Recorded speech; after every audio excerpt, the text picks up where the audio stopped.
Hello Russian learners, I'm Anastasia and you are watching Russian Questions Trainer at ARusPro.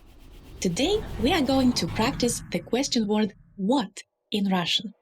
And as usual, first I will give explanation and examples and then we are going to practice. So watch till the end to make the most of this lesson. Just like the question word who, the question word what has many faces in Russian. But today we're only going to practice its usage with the subject and object of the verb. And here I have good news for you. There is not much for you to memorize here because we'll be using one and the same word when asking about the inanimate subject and object of the verb. And this question word is что. So let's take a look at some examples. Что это? Это вода. Что ты пьешь? Я пью воду.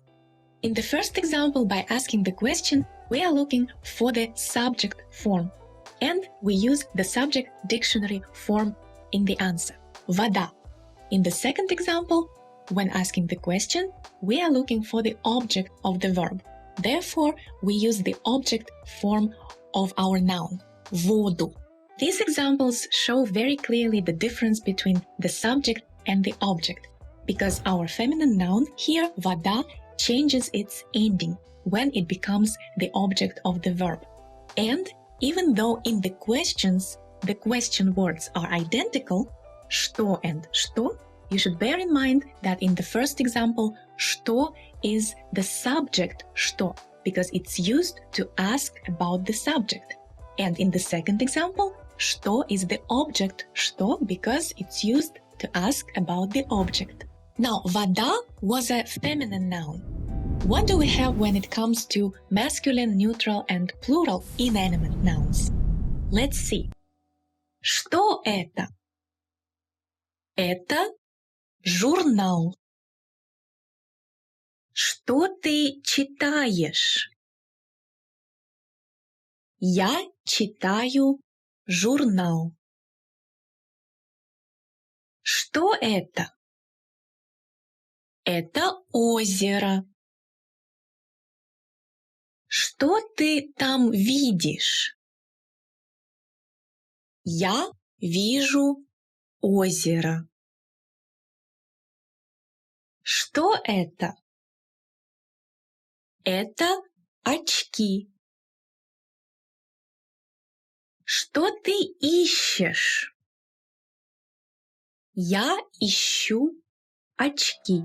Here you noticed that inanimate, masculine, neutral, and plural nouns don't change. They have exactly the same form when they're the subject of the sentence or the object of the verb. But now you know the trick here. In the first sentence, in the это construction, they are the subject, and in the second sentence, in each example, they are the object of the verb. And even though the что question word has exactly the same form in both sentences, we know that in the first one, it's the subject что, and in the second one, it's the object что. So, here you can see that they perform different roles in the first and in the second sentence, and their unchanging form is just a bonus, but their function, their role is different in these two sentences. This function or role of a word in a sentence is called a case, something that scares many Russian learners, but in fact, a case is just a role of a word that it performs in a sentence. And this role depends on the surrounding conditions, the surrounding words. So in English, in fact, you also have cases. When you say, what's that? That is a pen. This is the subject of the sentence because you introduce this thing. But when you say, what are you looking for? I'm looking for a pen. In this sentence, a pen is an object. So you see, cases are just something that exists in any language because in our reality, we have different situations and we put words in different situations. So a situation is a case. But in Russian, we have a complication. We have endings that change in different cases. And in our examples, что это вода, and что это, or что ты пьешь, я пью воду. In these examples, вода is a feminine word. That is why it changes its ending. In the first sentence, it was in the nominative case or subject form, and in the second sentence, it was in the accusative case or the object form. Now it's time for practice. Answer my question out loud, choose the correct option and say it aloud. It's very important, so please do it. Pause the video if you need to think. Что это? Это книга. Что ты читаешь? Я читаю книгу. Что это? Это карандаш. Что ты ищешь?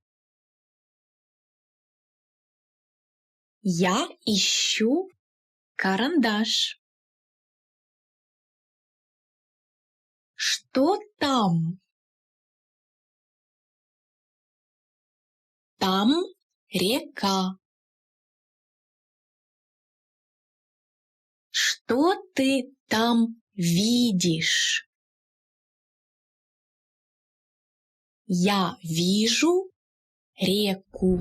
Today we have worked with the question word for what in Russian, что, and the usage of inanimate nouns in the subject and object position.